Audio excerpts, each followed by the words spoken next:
They laughed. It wasn't a gentle titter or an accidental snicker that could be easily dismissed.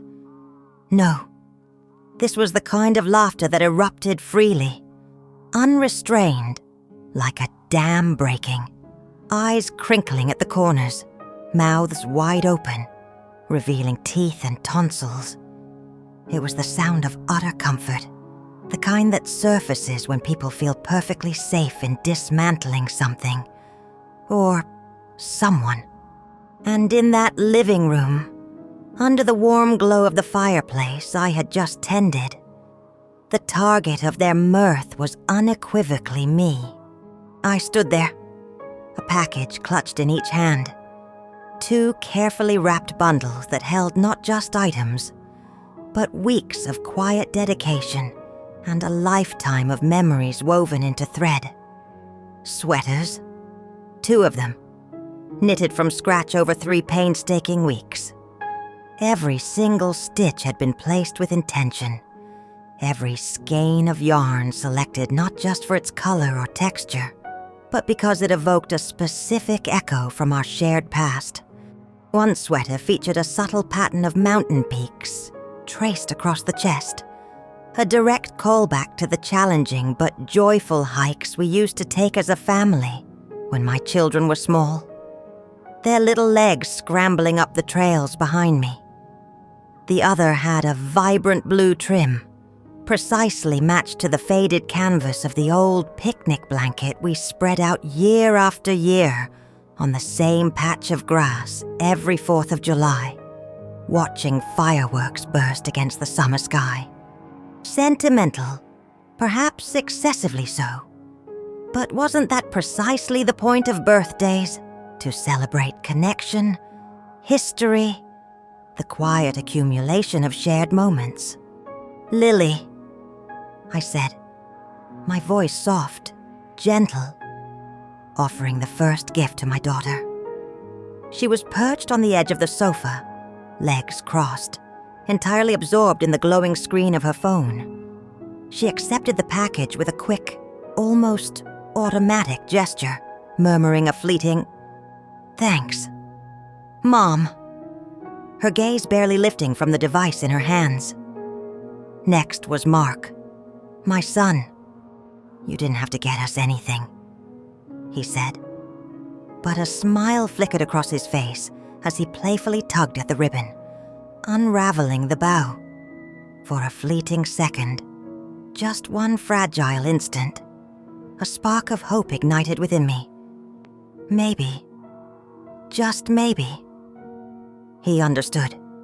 Perhaps when he unveiled the contents, the man he had become, the polished young professional with the quick wit, would momentarily dissolve back into the boy who once ran barefoot through the overgrown backyard, who used to plead with me to sew colorful patches onto the knees of his worn-out jeans. And he would look up and truly see me, the woman who had been the constant backdrop to his life. But that moment of recognition never arrived.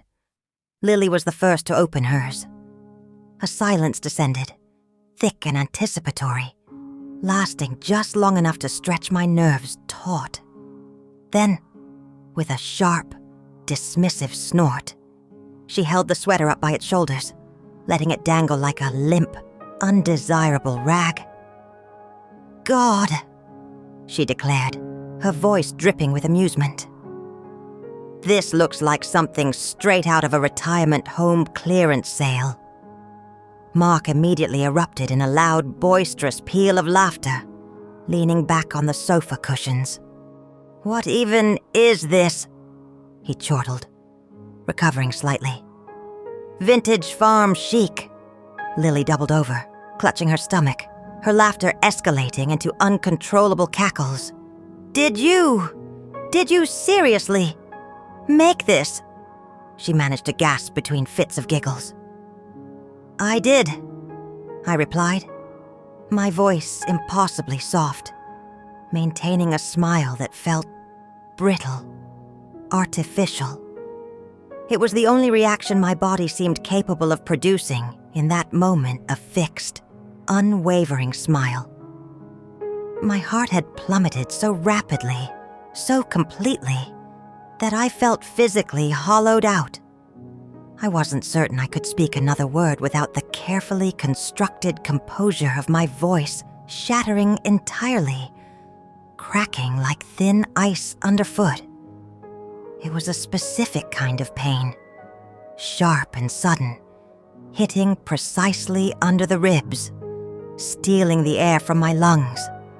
But I held my smile steady, folding my hands gently in front of me, acutely aware of the comforting warmth of the fireplace brushing against my knees. A stark contrast to the sudden coldness in the room. They continued to laugh. It wasn't malicious laughter, not born of cruelty or intentional harm. And in a twisted way, that was what made it even more devastating. There was no venom behind it, no deliberate desire to inflict pain. It was casual, effortless, almost innocent. It was as if mocking me, dismissing the tangible expression of my love. Didn't even register on their moral compass as something wrong. As if the countless hours of love poured into every single stitch of those sweaters were utterly meaningless, invisible to them. Mark, still grinning, casually tossed his unopened gift onto the couch cushions, treating it with the same disregard he might show for a piece of junk mail or a discarded flyer. "Anyway," he said, his tone shifting abruptly, moving on without a second thought. "We got you something too." He reached into a sleek gift bag he'd placed beside him. They handed me a gift bag. In return, it was a nice one. Glossy and trendy, pale pink with elegant ribbon handles. Inside, nestled in a bed of crinkled tissue paper, was a Starbucks gift card and a small bottle of bath salts. "We figured you'd like some me time," Lily added with a knowing wink, as if offering me solitude was the ultimate luxury. Completely unaware of the profound isolation I already felt. I smiled again, even softer this time, the expression feeling less like a smile and more like a contraction of muscles. It wasn't a smile of gratitude. It was the involuntary reaction to something inside me going utterly still, settling into a frozen calm, born of shock and deep hurt. A powerful urge surged through me then, a desperate need to explain, to bridge the chasm that had just opened between us. A part of me yearned to say, "Do you remember when we used to camp every summer by the lake? The exact shade of blue in the trim of that sweater is the color of the water you loved so much, where you learned to skip stones." Or, "I spent nights knitting this, sitting by the fire, listening to the old songs we used to sing together at the top of our lungs on long car trips, trying to capture that feeling in the wool. But I didn't speak. I didn't utter a single word of explanation, justification, or longing. A chilling clarity washed over me. They weren't listening. They weren't interested in the history woven into the fabric, in the emotional tapestry I had tried to offer them. And in that moment, I knew I was finished. Done performing for children who had physically grown up, but who had somehow forgotten how to see their own mother as a complex, feeling human being, a person with a past and emotions beyond the role of caregiver. Instead, with a quiet, almost ritualistic precision, I collected the crumpled tissue paper they had carelessly torn from their own gift bags and began to gently fold it back into neat squares. I stood up, walked the empty wrapping paper to the trash bin in the kitchen, and paused in the doorway. My hands empty now, my heart heavy. I watched them from there. They were already engrossed in something else on Mark's phone. Laughing again, the earlier moment of my humiliation already forgotten, replaced by whatever fleeting amusement the screen offered. Lily was casually sipping from an iced coffee cup she must have brought in with her. My gift, the sweater knitted with weeks of love and memory, lay abandoned over the armrest of the sofa, a discarded relic. That was the precise moment, that exact second of quiet observation, not marked by drama or raised voices, that something fundamental shifted within me. I didn't cry. I didn't raise my voice in protest or hurt. I didn't beg them to understand, to see, to remember. I simply knew. 2 days later, with a quiet, steady resolve that surprised even myself, I called my attorney, Mr. Handler, a man who had guided Mark and me through various legal matters over the years, listened patiently as I articulated my request. With one firm, unwavering signature on the necessary documents, I effectively dissolved and canceled the multi-million-dollar trust fund I had meticulously established for both of my children, an elaborate safety net built over decades. "Anything else, Miss Allen?" he asked, his voice hesitant, perhaps sensing the significance of the action, the quiet finality in my tone. I said no, but the unspoken truth, the thought that echoed loudly in the newfound quiet space within me, was everything else that truly matters, everything that needed attending to within myself, has already been taken care of. Before the crushing silence, before the sting of public or, rather, private humiliation, before the quiet erasure of a carefully planned financial future, there had been warmth. A real, tangible warmth that wasn't just metaphorical, but filled the literal corners of my home, radiating from the fireplace, from the kitchen, and settling deep within the chambers of my heart. And in those earlier, simpler days, I genuinely believed, with every fiber of my being, that I had done something profoundly right. I believed that the sacrifices, the countless long nights spent working after the children were asleep, the patched knees of their jeans, the missed vacations and deferred dreams had been more than worth it. I was never the type for ostentation or flash. I didn't raise my children with an emphasis on extravagance or material wealth, but with intention, with a focus on building character, on shared experiences, on being present for one another. My husband, Mark, was my partner in this philosophy. He was the steady force, strong yet soft-spoken, endlessly patient, the calm harbor in our family life. When he died unexpectedly 12 years ago from a sudden heart attack, the foundation of our world felt dangerously unstable, as if it might crumble beneath my feet. But I made a solemn promise to myself then, a vow whispered into the grief-stricken silence of the house I would hold it together. For our children, I would be the anchor, and for over a decade, I did just that. Our Sunday dinners became almost sacred rituals, non-negotiable appointments in the calendar of our lives. No matter how demanding their careers became, how busy their social lives grew, Lily and Mark always came home.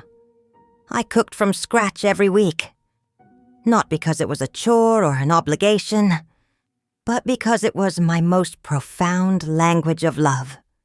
The kitchen was my canvas, the ingredients my vocabulary, roast chicken fragrant with rosemary, my own mother's treasured cornbread recipe, delicate lemon tarts that Mark, even as a teenager, would try to sneak off the cooling rack on the counter when he thought I wasn't looking. They rarely explicitly asked for these specific dishes, but I offered them, week after week, a silent, consistent offering of nourishment and care. And when they walked through the door, I genuinely lit up. The mere sound of Lily's heels clicking on the hardwood floor. Mark's characteristic laugh as he headed straight to the refrigerator for a soda. These small sounds filled the house with a vibrant energy, making it feel alive again after the quiet of the week. Lily would share stories about the high-stakes campaigns she was leading at her marketing firm. She possessed a sharp intelligence, a fiery ambition that I both admired and worried about in equal measure. Seeing echoes of myself, but also a relentless drive that sometimes seemed all-consuming. Mark was more laid back, perpetually sketching out the next big business idea on napkins, riding on a wave of easy charm and intuitive instinct. Much like his father once did, I would sit. I would listen intently. I would ask questions, offer encouragement, and quietly, internally, beam with pride at the adults they were becoming. Of course, there were nascent signs even then. Small moments I chose to overlook. Instances where they might forget to ask about my week, or inadvertently cut me off mid-story to answer a ringing phone or respond to a text notification. But I brushed those aside. I desperately wanted to believe we were still a cohesive unit, that I still held a central place, that I still mattered in the intricate mosaic of their adult lives. And so, I continued to give. When Lily's car broke down unexpectedly last year, a significant repair bill looming, I didn't hesitate. I simply wired her the money. No questions asked, no strings attached. Not a word mentioned about repayment or inconvenience. When Mark needed startup capital for a new mobile app idea, he was convinced would revolutionize the market. I dipped into my savings, the very account Mark and I had painstakingly built together. The one earmarked for the retirement trips we had dreamed of taking across Europe and along the coast. I gave him the funds, and I never mentioned it again. Love, to me, was not a transaction to be logged or balanced. It was a profound act of trust, a bedrock of unwavering support. And it was precisely because of this deep-seated belief in that trust that I had undertaken the monumental task of creating the trust fund. It had taken years of careful, disciplined investing, meticulous budgeting, and tireless side work, private tutoring sessions in math and literature, taking on intricate sewing commissions, anything I could manage to earn and save beyond my regular income. By the time I reached my 60th birthday, I had managed to set aside a substantial sum, enough to ensure both of my children would have a significant cushion, a safety net to provide security and opportunity no matter what unpredictable turns life might take. $1 million, divided equally, legally protected, waiting for them. The documents were meticulously drawn up by Mr. Handler. He had praised my foresight, my prudence, my dedication to my children's future. I remembered smiling, picturing Lily using her share to finally purchase a home, perhaps settling down in a place of her own. I imagined Mark utilizing his portion to hire a talented team, scaling his entrepreneurial dreams, maybe even creating something substantial, something his father would have looked upon with pride. I didn't tell them about the fund. I wanted it to be a surprise, a grand gesture delivered at the right time, a gift not just of financial security, but of legacy, of a mother's enduring provision In my mind, I could vividly see them reading the heartfelt letter I planned to leave with the trust documents. A final message from me. This is everything I saved, painstakingly, stitch by stitch, so that you would never have to worry. Use it wisely, build your dreams upon it, and always remember that it was built with a boundless, enduring love. It simply never occurred to me, not in my wildest imaginings, that such a profound, foundational love could ever become so devastatingly one-sided. Back then, my heart felt full. My days, though perhaps quiet now that the children were grown and gone, were rich with a deep, settled contentment. I would drink my morning coffee in the garden, speaking aloud to Mark's framed photograph on the patio table, conversing with him as if he were still sitting there, listening, just like he always did. I kept their childhood drawings proudly displayed in the hallway, a vibrant gallery of their early creativity. I had a drawer filled with their impossibly small baby clothes, things I couldn't bear to part with, little relics of a time when they fit perfectly in my arms. I never, for a single second, thought I would become the kind of mother my children rolled their eyes at, the subject of casual mockery. I never imagined that something I created with my own hands, something intended to quite literally wrap them in warmth, in memory, in tangible love, would one day become the object of their easy laughter. But before all of that, before the quiet heartbreak, I had peace. I had a clear purpose to nurture, to provide, to love unconditionally. And I had absolutely no idea what emotional storm was gathering on the horizon. It was a small moment, so insignificant, in fact, that in the immediate aftermath, I almost forgot it happened at all, choosing instead to bury it deep in the recesses of my mind. That's the insidious thing about red flags in relationships, isn't it? They rarely wave boldly in your face, demanding attention with their vibrant color. They whisper. They slide silently into the spaces between moments that feel utterly ordinary, mundane. And if you aren't paying excruciatingly close attention, if you're predisposed to see the best, you will excuse them, minimize them, rationalize them away, just as I did. It was a Sunday afternoon in the early bloom of spring. I had prepared pot roast, Mark's absolute favorite comfort food, slow cooked for hours until it fell apart with a touch.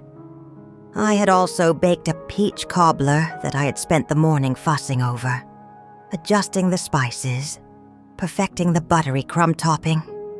The house was filled with the comforting, layered aromas of cinnamon and rosemary, a culinary embrace. I remember setting the table with the good plates, the ones with the delicate blue floral rim that Mark had bought me one anniversary, feeling a quiet sense of anticipation. They're going to love this, I remember thinking to myself, my heart buoyed by simple domestic pleasure. Lily and Mark arrived like they always did, a little late, but accompanied by bright smiles, carrying the omnipresent coffee cups and an energy that felt slightly too frantic, too loud for the settled quiet of my kitchen. Mark dropped his backpack unceremoniously near the door and offered me a quick, one-armed hug, his attention already half somewhere else. Lily gave my cheek an air kiss, her focus fixed on her phone, which was already buzzing with notifications. Their greetings were brief, distracted, fleeting gestures of connection before they settled into their usual rhythm. We sat down to eat, and the meal unfolded as it typically did in recent months. They talked mostly to each other, their conversation orbiting around their shared world, co-workers and office politics, the complexities of apartment leases and rent increases, the latest news about someone they both knew from high school who was getting divorced. I nodded along, offering a laugh when I understood an inside joke or a reference, staying quietly attentive when I didn't. This had, over time, become the established rhythm of our Sunday dinners, their world filling the space, mine receding into the background. After dessert, Lily helped me carry the plates and serving dishes into the kitchen, a small, familiar act of shared domesticity. That's when I heard it, as I stepped fully into the kitchen, turning on the tap to rinse a plate. I caught the tail end of Lily's voice drifting into the hallway, unaware that I was within earshot. "She's starting to get weird, you know," she said, her voice low, punctuated by a soft, amused laugh under her breath. Mark responded, his tone equally light, equally amused. "Right. Last week," Lily continued, her voice rising slightly, clearly enjoying the recounting. "She actually gave me a tea cozy." She paused for effect, a slight giggle escaping. Mark let out a snort. "A tea cozy? I don't even own a kettle." Lily snorted again, louder this time. "Exactly! She's totally turning into one of those old ladies who just sits around and crochets love letters. It's actually kinda sad." I stood frozen in the kitchen, a dripping spoon suspended above the sink, the sound of the running water suddenly deafening in my ears. They didn't know I was there. They thought I was still in the dining room, perhaps gathering the last of the napkins or clearing the centerpiece, and that, the casualness of it, the assumption of my absence, made it infinitely worse the way they felt so completely free to speak about me in that dismissive, mocking tone when they believed I wasn't listening, as if belittling me was easy, natural, an effortless way to fill the conversational space between them. My heart plummeted again, a familiar heavy weight settling in my chest, but I remained still, rooted to the spot. My immediate instinct, honed by years of prioritizing harmony and minimizing conflict, was to pretend I hadn't heard. That's what you do, isn't it? When you're raised in a certain era, taught to be polite above all else, to avoid making a scene, to love your children fiercely and unconditionally, no matter what. So I kept washing the plates, the water blurring the edges of my vision. They came into the kitchen a few minutes later, their conversation shifting seamlessly. Mark grabbed his backpack from by the door. Lily kissed my cheek again, a light, fleeting touch. "Dinner was amazing, Mom," she said, her voice bright and seemingly sincere. I smiled, the familiar, practiced smile. "Thank you, sweetheart."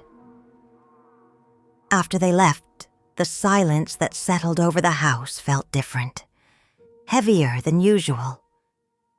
I walked back to the dining table and sat down, looking at the empty plates, the smudged napkins, the half-eaten peach cobbler I had spent the morning perfecting. I tried, desperately, to replay their words in my head, to somehow soften their edges, to convince myself that they hadn't meant it the way it sounded, that I was overreacting. "She's getting weird. Crochets love letters. It's kinda sad. Maybe they were just joking," I told myself. Maybe it was a harmless observation, exaggerated for effect. Maybe they were tired from their week, stressed by their demanding lives, and simply hadn't chosen their words carefully. Maybe they didn't realize the careless weight of those words, the way they landed like small, sharp stones. But deep down, in the quiet space where denial couldn't reach, I knew better. That was the first time I had truly felt it. That cold, sharp sliver of distance that had begun, almost imperceptibly, to wedge itself between us, creating a painful separation. I had felt ignored before. Yes, overlooked. My contributions taken for granted. But I had never, not until that day, felt actively mocked by my own children. I wanted to believe it was a fluke, an isolated incident born of temporary thoughtlessness. I told myself I was being too sensitive, too emotional. I shoved the memory deep into a corner of my mind and tried to lock the door on it. But something had undeniably changed. The air felt thinner, colder. The next Sunday, consciously or unconsciously, I tried a little less hard. The meticulous preparations felt pointless, the effort unreciprocated. I didn't set the table with the good plates. I used simple, everyday ones. I didn't spend the afternoon baking a complicated dessert. I simply served ice cream from a carton. And they didn't notice. Not once did either of them ask, "Where's your famous apple pie, Mom?" Or, "Are you feeling okay? You seem a little quiet." They simply ate, talked amongst themselves, and left. That night, after the sound of their cars driving away faded into the evening quiet, I sat on the couch, staring at the knitting needles lying on the coffee table, a half-finished project still attached. The casual disregard felt like a physical weight. They had meant what they said. The words I had tried to dismiss had landed and stayed, leaving a bruise. And I started to grasp a painful truth. I had been pouring all this love, all this effort, all this emotional energy into a dynamic that had quietly, subtly, irrevocably stopped being reciprocal. But I wasn't ready to fully admit that to myself yet. Not entirely.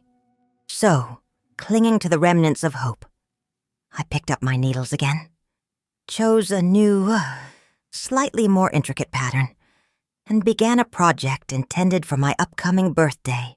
One last gift, one last chance. Perhaps to remind them of who I was, of the history we shared, of the tangible expression of my love.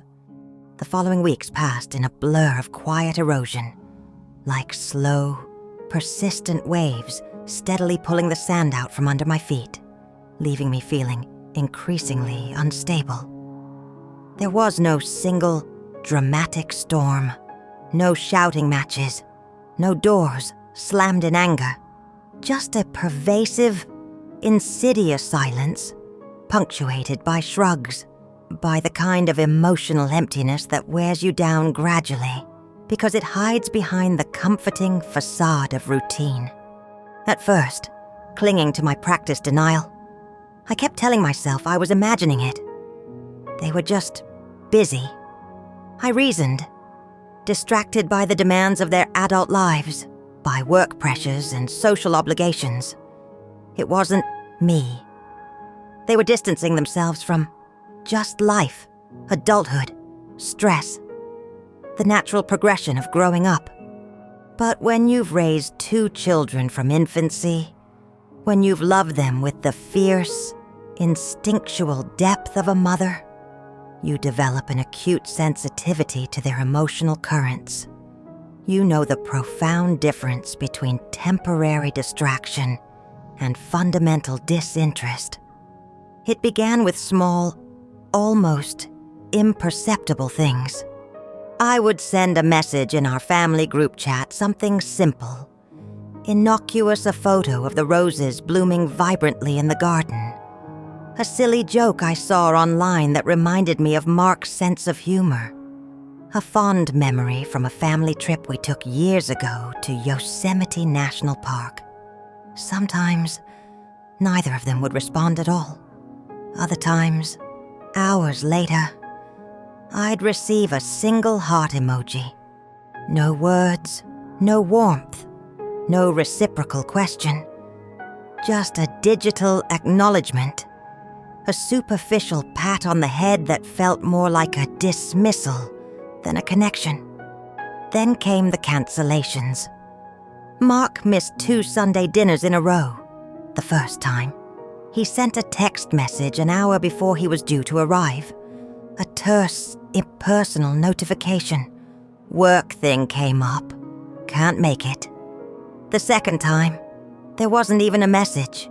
He simply didn't show up, offering no explanation afterward. Lily arrived late, her phone seemingly glued to her hand, her eyes constantly darting between the screen and her plate throughout the meal. She barely looked up while she ate, her attention fragmented.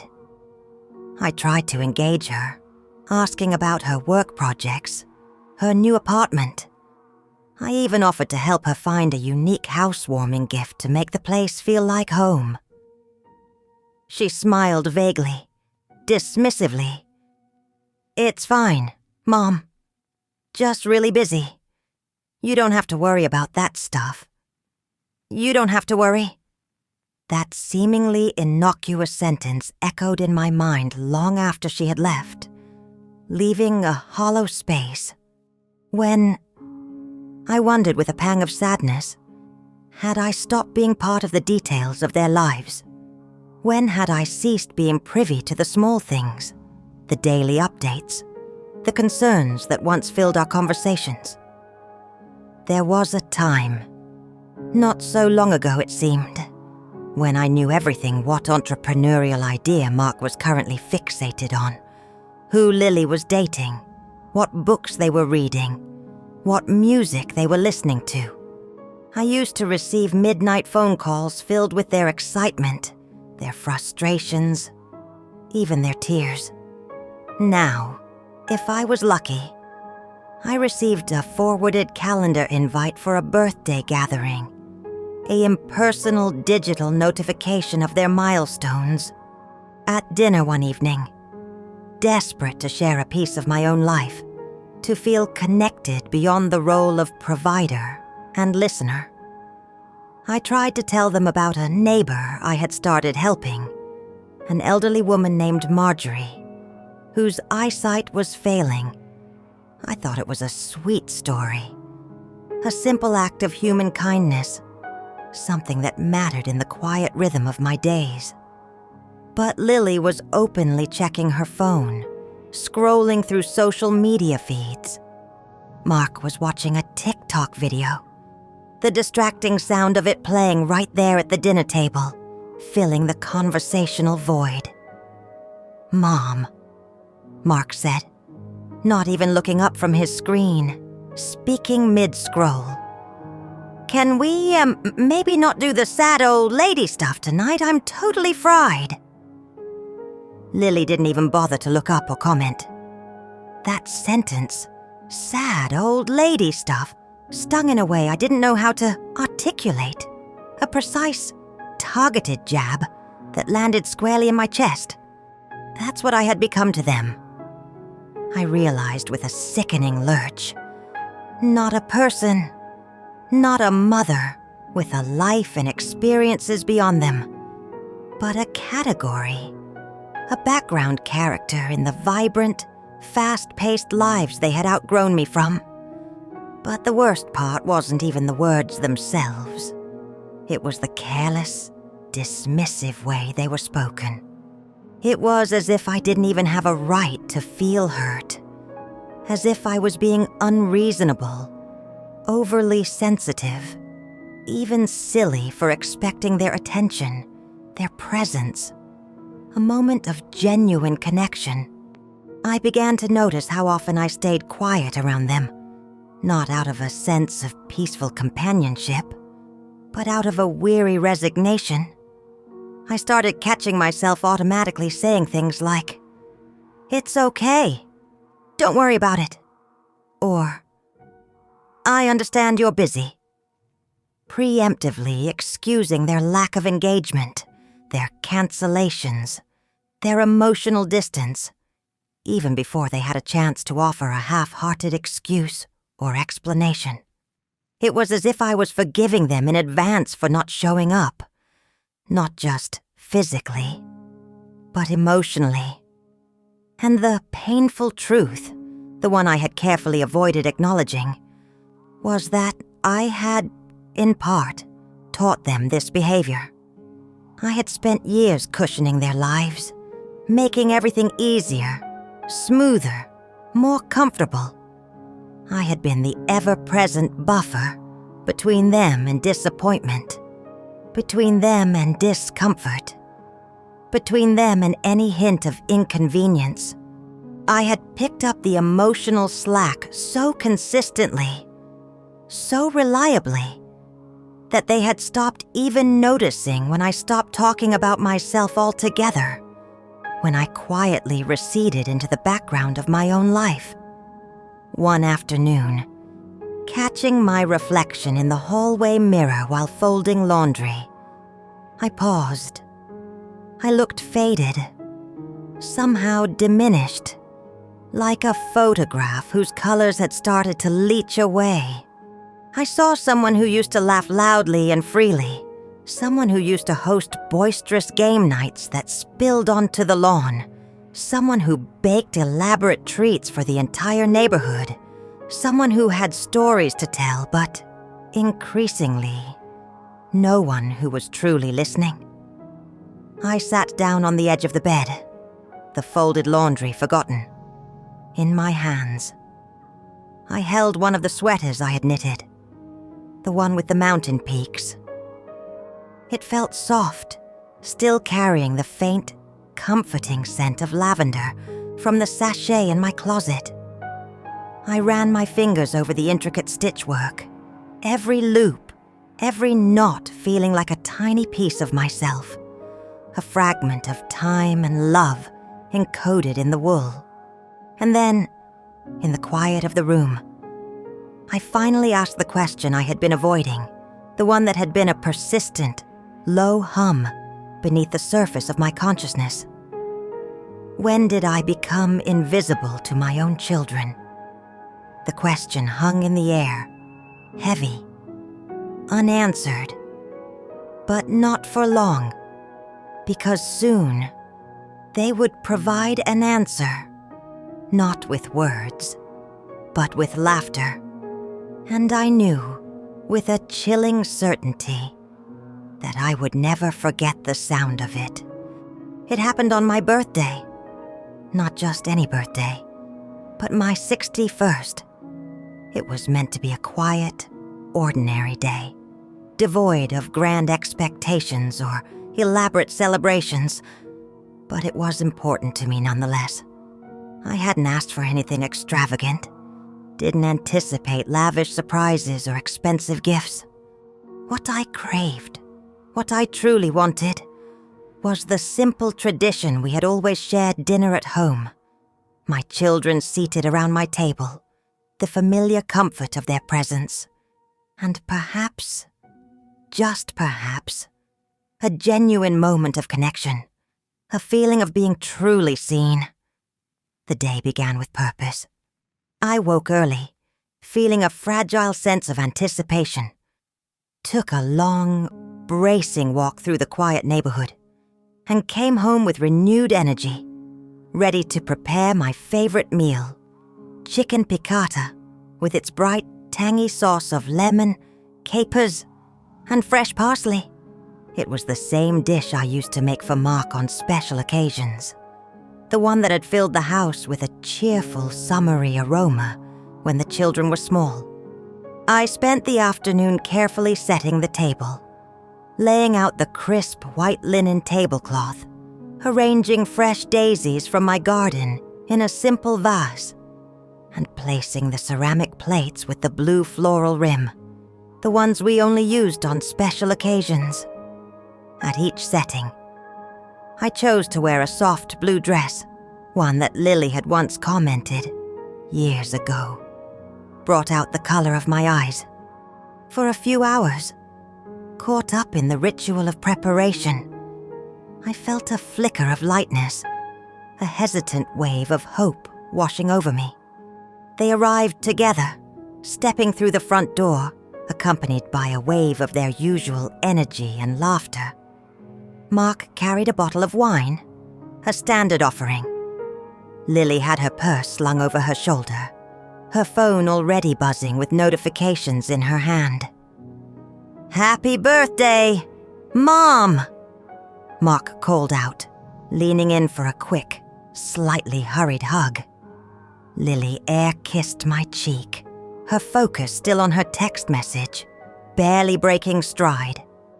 "Traffic was awful," she muttered, her voice slightly muffled. "I'm starving." Still, I smiled, a practiced, automatic response. I was used to their rush, their fragmented attention. I told myself the real gift, the true moment of connection, would come later during dinner, perhaps, or after dessert, or maybe when they opened the gift I had made for them. Because I had indeed made something, not for myself, not this time, but specifically for them. 2 sweaters, one for each, lovingly wrapped in simple brown paper and tied with rustic twine. They weren't perfect.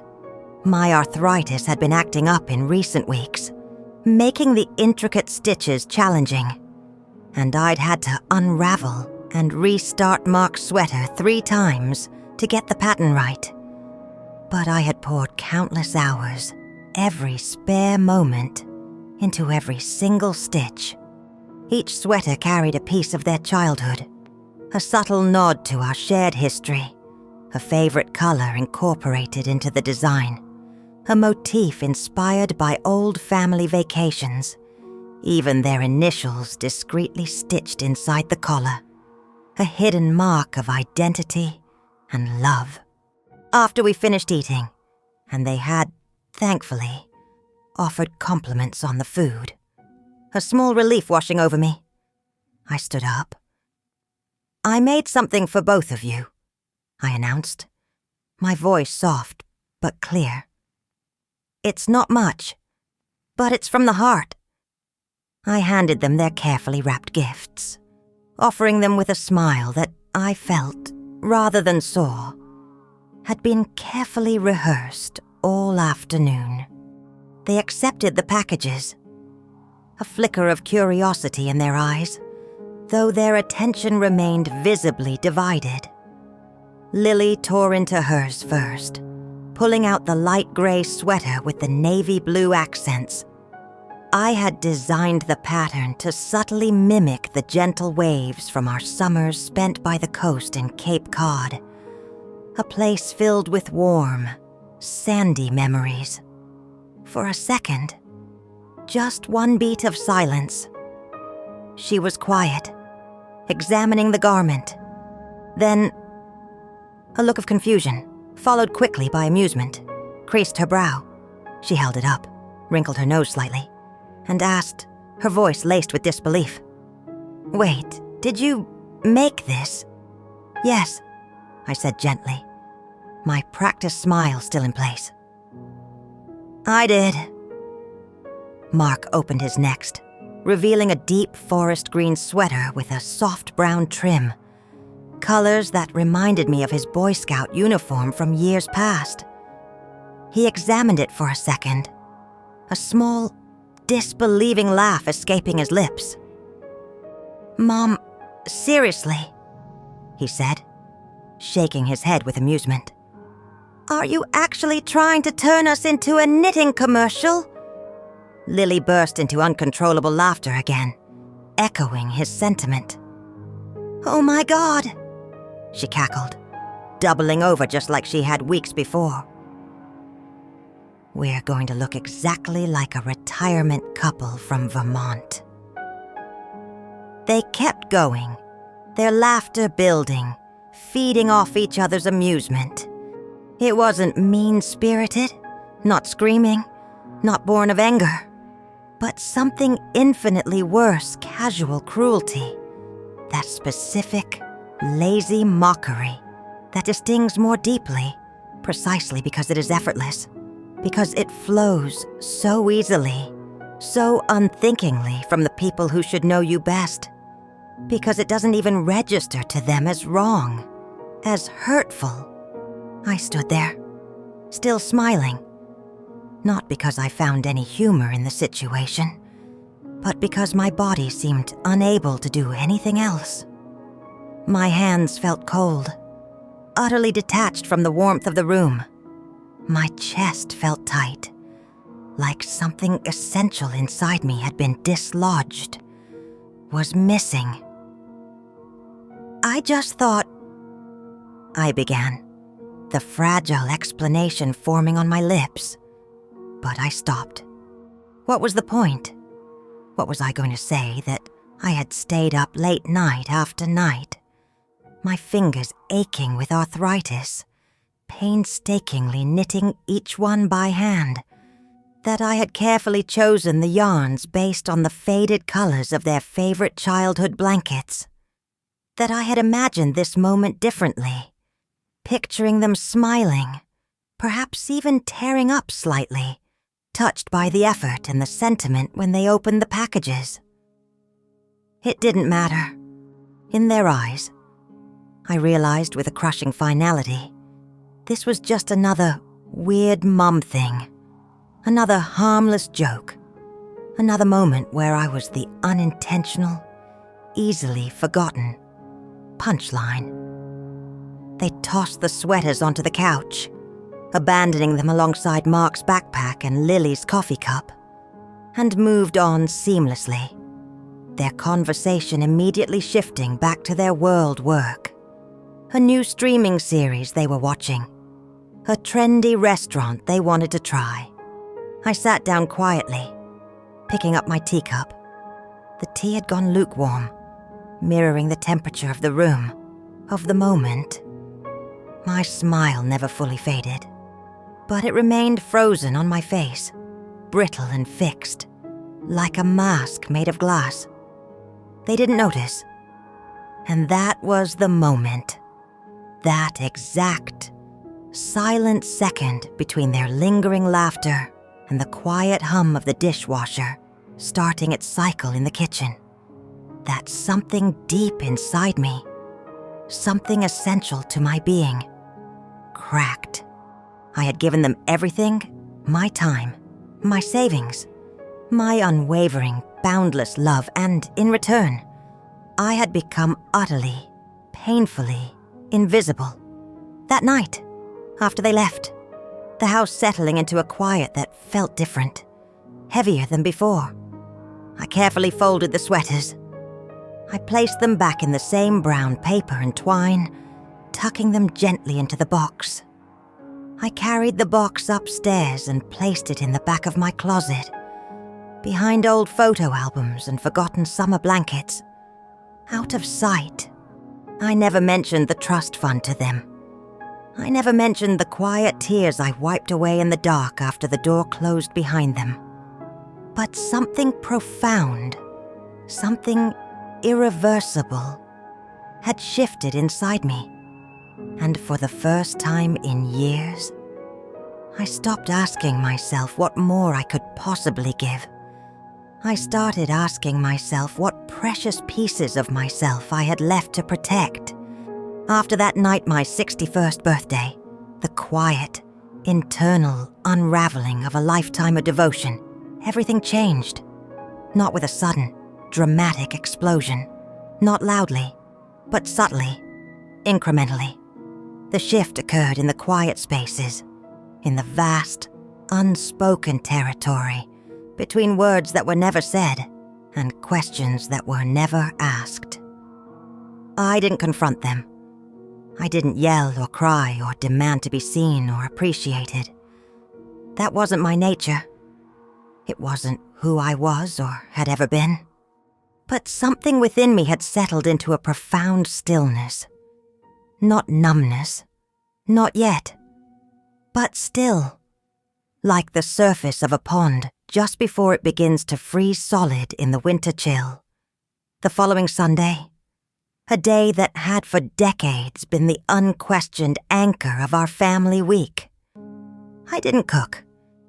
It felt strangely unsettling, even alien, to stand in my kitchen and not automatically reach for the familiar bags of flour, the pungent cloves of garlic, the fragrant bundles of fresh herbs.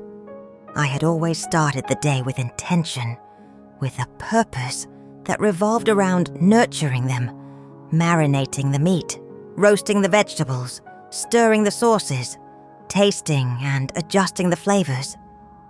It was how I readied myself, how I prepared not just the food, but my entire home for them, for the connection I craved.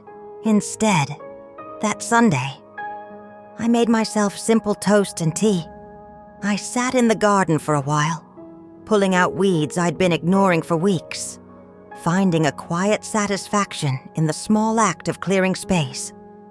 And when the clock hands reached 4:00, the usual hour they would arrive, I didn't change out of my comfortable cotton house dress. I didn't set the table. I simply remained as I was, in the quiet of my home, and waited for the knock on the door that never came. They didn't show up. There was no text message offering an excuse, no phone call explaining their absence. At 7:00 p.m., out of years of ingrained habit, I walked to the porch and turned on the exterior light, illuminating the empty pathway. At 9:00 p.m., with a quiet sigh that held no despair, only a deep weariness, I turned it off. The next morning, I composed a short, concise message in the family group chat. "Hey," it read, simple and direct. "I think I'm going to pause our Sunday dinners for a bit. Just taking some time for myself. Hope you both understand." Lily replied a few hours later. "Of course, Mom. Hope everything's okay. LMK if you need anything." A polite, standard response, easily sent, easily forgotten. Mark's response was even more minimal. He simply reacted to my message with a thumbs-up emoji. That was the extent of their reaction. There was no, "Why, no, are you all right?" No, "Can we talk about this?" And I think that was the moment, in the face of that indifferent silence, that the stillness inside me hardened. Not into bitterness, I wasn't angry. Not really, but into a quiet, steady resolve. A firm decision to protect the remaining fragments of myself. I began moving through my days differently. I stopped compulsively checking my phone for their messages, for a sign of their acknowledgement. I stopped planning my week around the unpredictable possibility of their spontaneous visits or last-minute requests. I stopped making myself small, apologizing for my softness, my sentimentality, even my age, so that they wouldn't feel uncomfortable around me. And for the first time in years, I looked at my life as something that belonged solely to me again, not as a resource or a backdrop for others. I found myself drawn back to old routines, forgotten pockets of peace I had abandoned in the relentless pursuit of being available. I took long walks in the morning, actually listening to the bird song instead of rushing back to the kitchen to begin cooking. I lingered at the farmer's market, chatting with the flower vendor, buying a small bunch of fresh lavender just because its scent made me smile.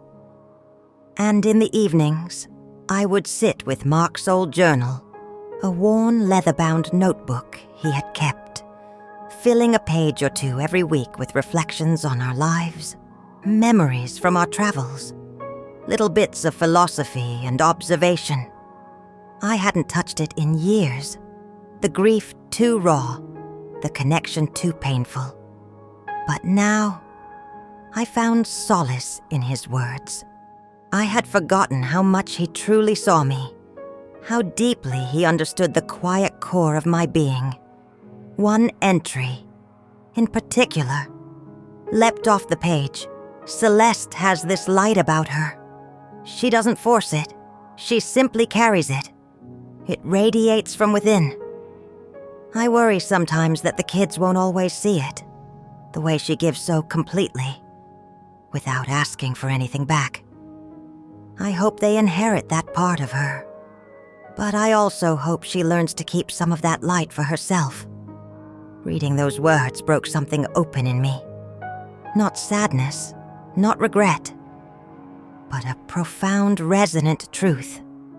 I had indeed been giving without asking for years, perhaps for far too long.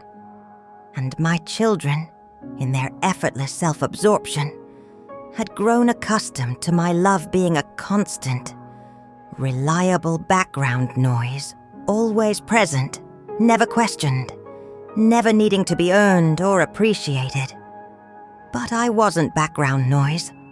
I wasn't invisible. And I would no longer play that diminishing role in a life I had shaped with my own two hands. A life that was fundamentally mine. I cleared the shelves in my living room, putting away some of the family photos not out of spite or anger, but to literally make space, to create a visual representation of the internal shift. I started knitting again. Not for them. Not for birthdays or holidays or any future occasion, but simply for myself. My needles moved with a renewed sense of purpose, creating a deep red cardigan, a color I loved but had rarely worn. Strong, bold, warm. I didn't announce my retreat from their lives. I didn't declare a new chapter or send out a manifesto of independence.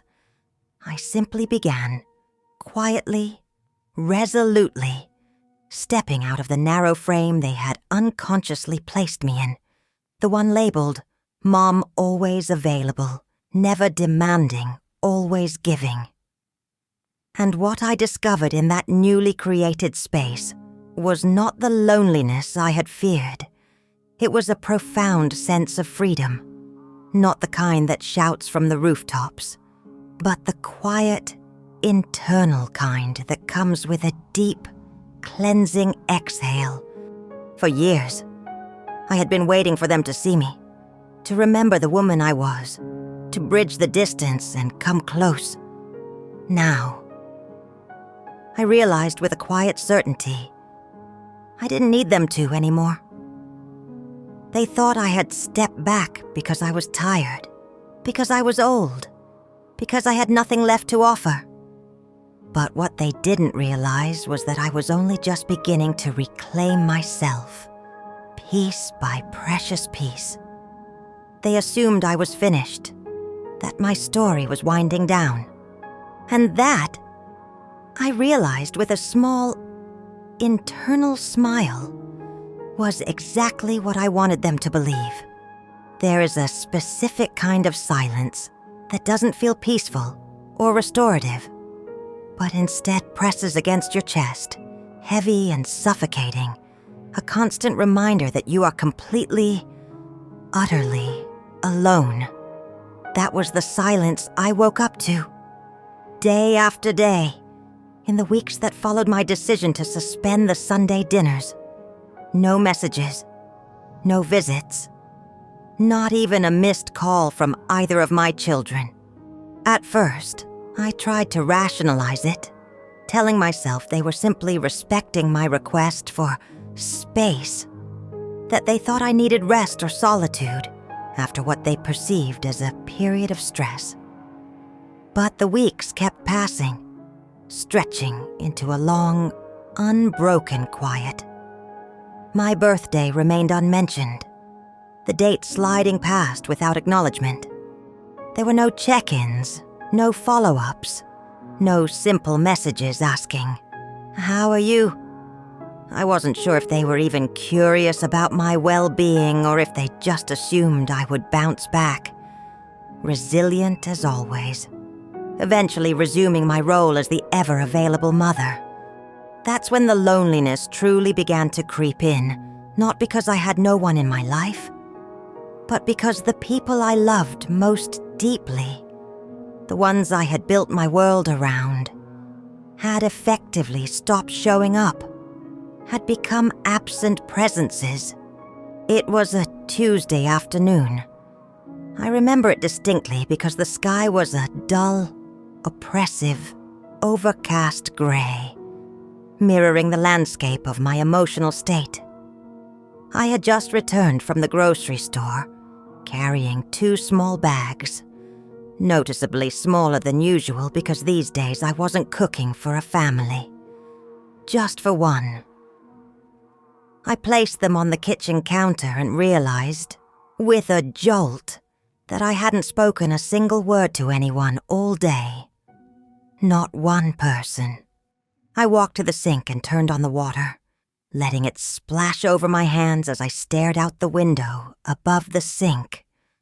Across the street, in their driveway, a young mother was laughing with her toddler, their voices carrying faintly across the street as they drew brightly colored hearts on the sidewalk with chalk.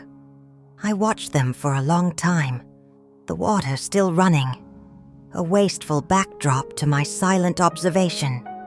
I don't know what it was about seeing the pure, uninhibited giggle of the child, the simple gesture of the mother brushing chalk dust off her knees, but something inside me finally broke. It was a quiet, terrible realization, delivered with the force of a physical blow. No one in my life saw me like that anymore. Not with simple joy, not with wonder, not with uncomplicated, tender affection. I dried my hands slowly and walked into the living room, collapsing into Mark's old armchair, the one he always sat in, the one that still felt vaguely like him, even though his physical imprint was long gone from the worn cushion.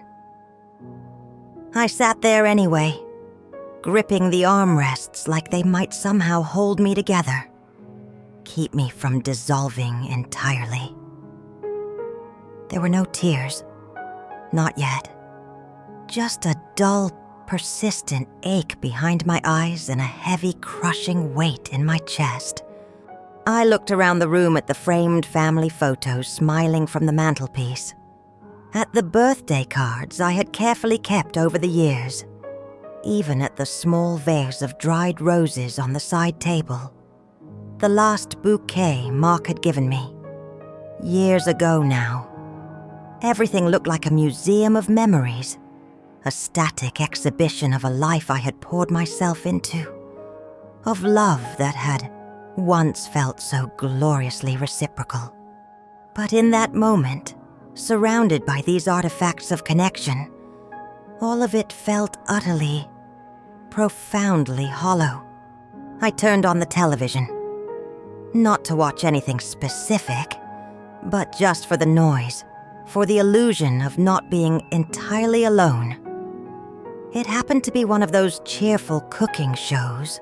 A mother and daughter were baking cookies together, laughing over spilled flour and sticky dough.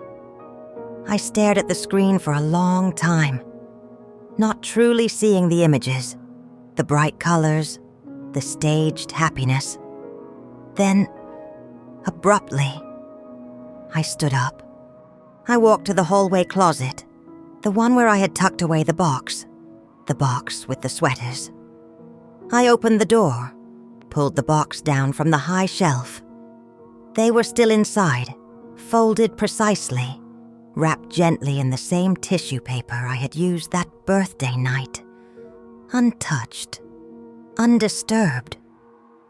I sat down on the hardwood floor, the box open before me, and unwrapped them slowly, carefully, like fragile artifacts unearthed from a forgotten past. I held each one against my chest, closing my eyes, remembering every single stitch, every hour spent hunched over my needles, every memory I had consciously and unconsciously woven into the wool. I had made these with my heart, a tangible offering of love. And they had laughed. That was when the tears finally came. Not loud, wrenching sobs, not a dramatic outpouring of grief, but quiet, persistent tears that rolled, unchecked, down my cheeks, landing silently on the soft yarn as I pressed my face into Lily's sweater. I didn't cry because they had hurt my feelings, not just because of the sting of their mockery. I cried because I had finally allowed myself to admit something I had never, ever let myself fully comprehend I had become unnecessary in their lives. Not because I had failed as a mother, but ironically, because I had succeeded too well in protecting them, in making their lives easy, in being the ever-present, ever-giving safety net. I had made love so effortless for them, so constant, so available, that they had ceased to recognize it as something precious, something that required tending, something that could be lost. I sat there on the hardwood floor for a long, indeterminate time, the house completely silent around me, the evening settling in, casting long, deepening shadows across the room like fingers slowly closing around me. That night, I didn't eat dinner. I didn't pick up my knitting needles. I didn't read. I climbed into bed and pulled the comforter over my head, the way a child might hide from imagined monsters lurking in the darkness. And in that quiet, self-imposed darkness, I whispered something to myself, something I hadn't dared to give voice to until that night. The truth finally raw and exposed.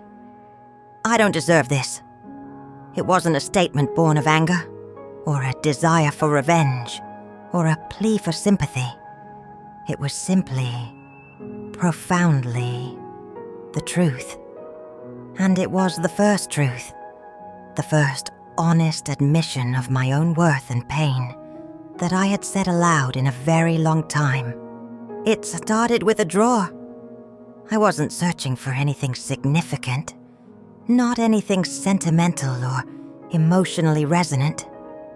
I had simply spilled a box of thumbtacks while attempting to reorganize my cluttered filing cabinet in the study. The drawer, overloaded and poorly aligned, jammed stubbornly, stuck halfway open. As I wrestled with it, finally managing to force it fully open with a frustrated tug, an envelope slid out from behind a thick folder, labeled House Repairs 2018. It was a simple cream-colored envelope, sealed with a distinctive red wax stamp bearing a small, illegible crest. My name was written across the front in Mark's unmistakable cursive, the same elegant, swooping letters he used for everything from mundane grocery lists to heartfelt anniversary notes. I froze, my breath catching in my throat. Celeste, it read. Read when you're ready. Nothing more. My throat tightened, a sudden, painful constriction. I hadn't seen his handwriting in years. Not since the last simple card he left for me on the kitchen counter, before his heart had inexplicably given out on a morning that had begun like any other. I sank to the floor, the open filing cabinet drawer forgotten, the scattered thumbtacks ignored. I held the letter in my hands like it was a fragile piece of him, still warm, still breathing. My fingers trembled slightly as I broke the brittle wax seal. My dearest Celeste, the letter began, his voice familiar and comforting, echoing in my mind as I read. If you are reading this, then something deep inside you is aching. I know you. You wouldn't open this unless the pain had started to feel heavier than the very air you breathe, unless the weight of it had become unbearable. I don't know what specific circumstances brought you to this point. Maybe you're feeling lost. Maybe the children are pulling away in ways that confuse and hurt you. Or perhaps you're simply tired. Profoundly tired of being the strongest one in the room, the one everyone else leans on. Let me remind you of something fundamental, something you often forget in your tireless giving. You are not weak for needing love in return. You are not selfish for wanting to be seen, truly seen, for who you are, not just for what you do. I have watched you, Celeste, year after year, give absolutely everything of yourself. You have been the unwavering anchor, the steady light, the voice of reason, the arms that are always open, always ready to comfort. I worried sometimes that you gave too much, poured too much of your boundless spirit into people, and yes, that includes our children sometimes, who wouldn't always be able to understand or appreciate how much that giving cost you. If the world grows quiet around you, Celeste, and you feel unseen, do not shrink. Do not dim your light or soften who you are just to make others feel more comfortable in their own limitations. You are worthy of joy, not just purpose, not just usefulness, but pure, unadulterated joy. You taught our children how to love, how to connect, how to be human. If they forget how, if they lose their way, that is not your failure. It is their journey to remember. When you are ready, when the ache begins to subside, I hope you will find something to pour your love into again. Something that gives back. Something that sees you, truly sees the beautiful soul you are. I love you, Celeste, now and always. Mark. I read it once, the words blurring through my tears. Then I read it again, slower this time, letting his voice fill the quiet study. And again, by the fourth time, I was crying in a way I hadn't allowed myself to since his funeral 12 years ago. Not delicate, silent tears, but the kind that roll out in deep, guttural waves, pulled from somewhere too profound, too painful to name. I clutched that letter to my chest, like a life raft in a stormy sea. In that moment, I wasn't 61 years old. I wasn't a mother grappling with ungrateful children, or a widow living with the ghost of a shared past. I was simply a woman who needed, desperately, to hear that she mattered, that her worth wasn't tied to her usefulness to others. Mark had seen this coming, I realized. Or perhaps he simply knew me so intimately, loved me so completely, that he could sense the shape of this particular heartbreak long before it arrived. Either way, his words struck something awake in me, a flicker of life in the stillness. I folded the letter gently, carefully, and tucked it deep into the pocket of my robe. I didn't put it back in the drawer. I kept it with me, close to my heart, like a truth I had finally earned the permission to carry. And from that moment on, the world, though physically unchanged, looked profoundly different. It wasn't that the loneliness disappeared. It didn't vanish into thin air. But it felt smaller, somehow manageable. I felt Mark beside me again, in the gentle breeze from the open window, in the way the sunlight stretched across the hardwood floors. The house was still quiet. Yes, but it no longer felt like a punishment.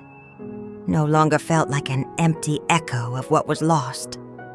Later that night, I pulled the sweaters out of the closet again. Not to cry over them, not to relive the pain, but to really see them, to appreciate them for what they were. They were beautiful, I realized, thoughtful, meticulously crafted, full of history and memory. I traced the stitches with my fingers, this time with a sense of pride, not pain. They hadn't deserved those gifts. Not in the end. But that didn't diminish the fact that I was still someone capable of giving extraordinary things, of creating beauty with my own hands. That letter didn't magically fix everything that was broken. It didn't instantly heal the distance that had grown between me and my children. But it did something far more important, something foundational.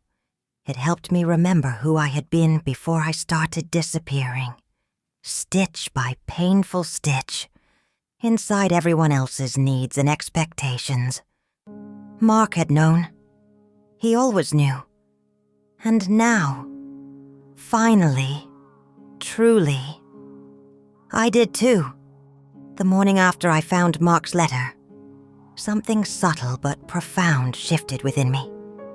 It wasn't a dramatic change, not like a sudden storm arriving, but more like the difference between a gentle breeze and a steady wind, quiet, persistent, and undeniably powerful. I woke up before sunrise and didn't linger in bed, replaying the past or dreading the day, the way I usually did. Instead, I got up, wrapped myself in my robe, and went out to the garden barefoot, letting the cold dew soak into the soles of my feet. For years, decades even, I had meticulously constructed a life built entirely around the concept of being needed, around being the unwavering center of a family that had, for so long, turned to me for everything. Nourishment, advice, comfort, logistical help, financial support, emotional reassurance.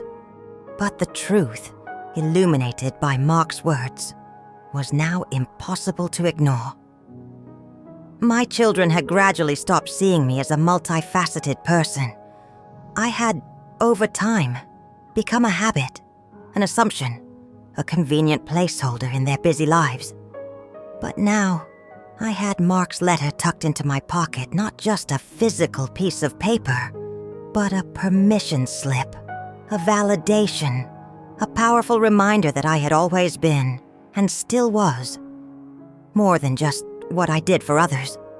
It was a reminder that I didn't need to earn love by exhausting myself, by constantly giving until I was depleted. I breathed in the cool, damp morning air, the scent of earth and unfolding blossoms filling my lungs.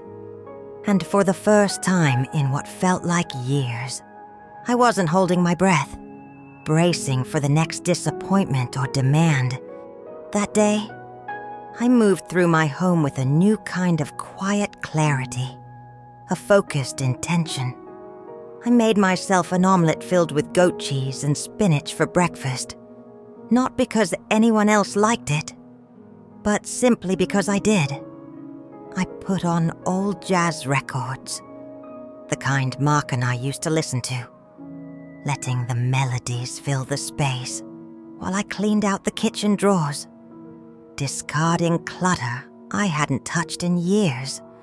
I found myself dancing between the counters, a spontaneous, joyful movement, twirling around like I used to when Mark would whistle at me from the other room, his way of expressing appreciation. In the afternoon, I walked to the local library, a familiar and comforting place, and signed up for a creative writing workshop advertised on the bulletin board. It was something I had seen for months, maybe even years. but had always told myself I was too old for, too busy, too tired, too lacking in anything interesting to say. But I wasn't any of those things. I just hadn't allowed myself to believe that I was still in the process of becoming someone, that my story wasn't finished, neatly concluded. That night, I sat on the back porch, wrapped in a shawl, with a new notebook open on my lap and a pen in my hand. I began writing not to anyone in particular, not for any audience or purpose, but simply for myself. The words came slowly at first, hesitant and rusty. But then they began to pour out, a steady stream of consciousness, fragments of memory, bits of poetry that surfaced from long ago, moments I had tucked away, forgotten, for years. And with every sentence I wrote, every thought I captured, I felt more present in my own skin, more anchored in the reality of myself. I didn't post a status update on social media. I didn't call Lily or Mark to tell them about this newfound activity, this small discovery of self. This wasn't a performance for their benefit. It wasn't about making anyone else notice me. It was about me. Noticing myself again, acknowledging my own existence, my own inner landscape. I started to see, with painful clarity, how often I had willingly disappeared in the name of love. How often I had said, "It's okay," when it absolutely was not.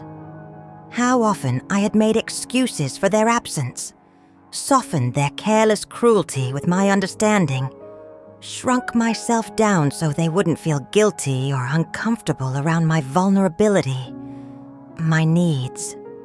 But guilt, I realized, was theirs to carry now, not mine, driven by this renewed sense of self. I went down to the basement and pulled out an old canvas I hadn't touched in well over 15 years. It had been so long since I had picked up a brush, but the familiar weight of them, the sight of my old tubes of paint, stirred something deep within me, a dormant part of my identity reawakening. I set the canvas on the easel and squeezed out dollops of paint crimson, gold, sapphire blue, vibrant, unapologetic colors that demanded to be seen. I didn't sketch. I didn't plan.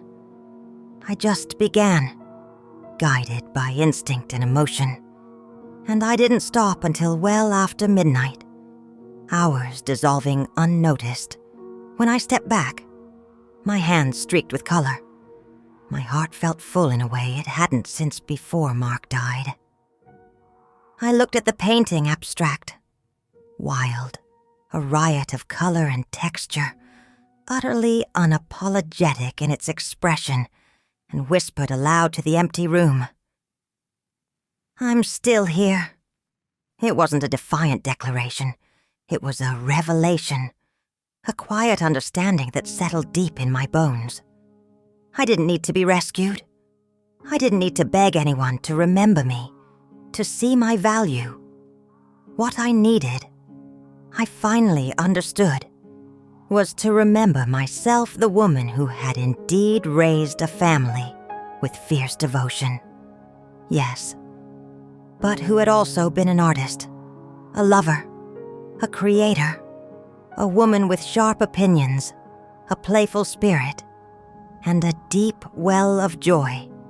That woman had been buried under years of obligation, responsibility, and self-erasure, and now she was stirring back to vivid life.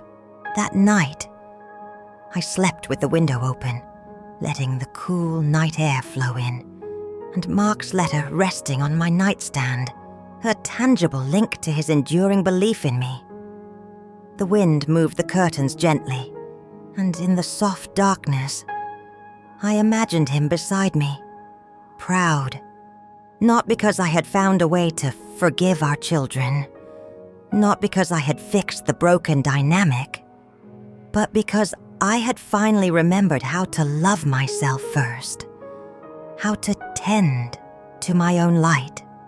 After the letter, after the painting, after the quiet, resolute return of myself, I didn't make any grand pronouncements. There were no dramatic speeches delivered, no tearful confrontations, no scathing letters drafted, no ultimatums issued. I had learned a deeper truth than the need to be heard real power, the kind that transforms, moves in silence, in deliberate action. That week, with a calm precision, I pulled out the dusty blue binder from the bedroom safe, the one prominently marked Estate and Trust Planning. It was thick with legal documents, signatures, copies, notarizations, the physical manifestation of the multi-million-dollar plan I had once so hopefully built for Mark and Lily. I remembered the hours I had spent crafting it, meticulously calculating fair divisions, preparing personal letters to accompany each child's portion, explaining the hopes and dreams I had for what the money would mean for their future, how it would provide security. Back then, I saw it as my legacy, a final gift of unwavering support. Now, I saw it for what it had become: a leash, a tool they had unknowingly used to keep me in a box labeled resource. I sat at the kitchen table with a fresh cup of coffee, the morning light illuminating the pages, and slowly, deliberately, began flipping through them. Each clause, each paragraph, each legal term was a stark reminder of the woman I used to be, generous to a fault, perhaps terrified that love wouldn't survive without constant reinforcement, without tangible proof of its existence. But love given freely, I now understood, should never come with invisible strings attached, and love received should certainly never come with conditions like only if you stay useful, or only if you don't burden me with your personal life. I called my attorney, Mr. Handler, the very next morning. "Mr. Handler," I said, my voice steady and even, devoid of the emotional turmoil I might have felt just weeks before. "I need to make some significant changes to my trust. Rather drastic ones." He paused, a hint of surprise in his voice. "You mean a reallocation of funds, perhaps adjusting the percentages?" "No," I said, calmly but firmly. "I mean, I am dissolving it completely, for both beneficiaries." There was a longer pause on the other end of the line, a silence that spoke volumes. "You are aware, Mrs. Allen," he finally said, choosing his words carefully, "that this fundamentally alters the entirety of your intended legacy?" "No," I replied, a quiet strength entering my voice. "It doesn't alter my legacy. It redefines it." Within a week, the new documents were drawn up and signed.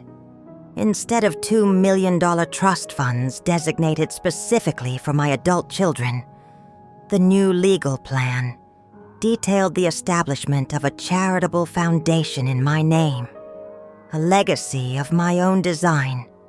It would include a scholarship fund specifically for young women studying textile arts and creative writing, the kind of girls I used to teach in community workshops years ago. The kind who would never, ever roll their eyes at a handmade gift, who understood the value of crafting something with intention. I even added a fund to sponsor rural public libraries, a tribute to the very place that had given me my first job as a teenager and, more importantly, had introduced me to Mark, where our love story quietly began among the stacks of books. It wasn't revenge. Not in the slightest. It was a deliberate, conscious redirection of my energy, my resources, my love. I didn't tell Mark or Lily about the change. Not yet. I wanted the silence, my deliberate withdrawal, to speak first. I wanted them to feel the absence of my constant availability, to wonder about the shift, to perhaps, finally, be prompted to reflect on their own behavior. Letting go of the money wasn't the hard part. Surprisingly, that felt almost effortless, a shedding of a heavy cloak.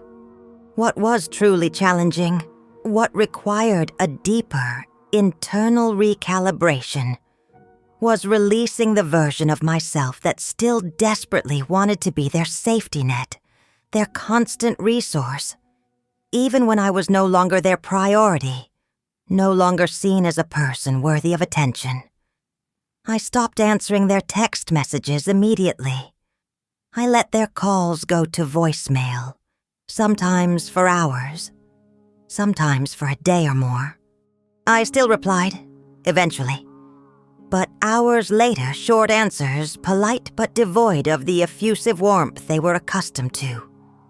Not cold, exactly, but detached, measured, no longer radiating the desperate need for connection.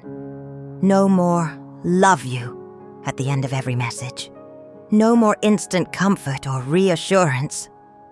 I began actively making space in my life for people who genuinely saw me, who valued my presence, my thoughts, my contributions. I threw myself into the creative writing group at the library. I started attending a local stitching circle, mostly women my age, some older, many younger, all bound by a shared love of fabric and thread. They listened when I spoke. They admired my work, truly appreciating the skill and artistry involved. They asked about my ideas, my thoughts, my life.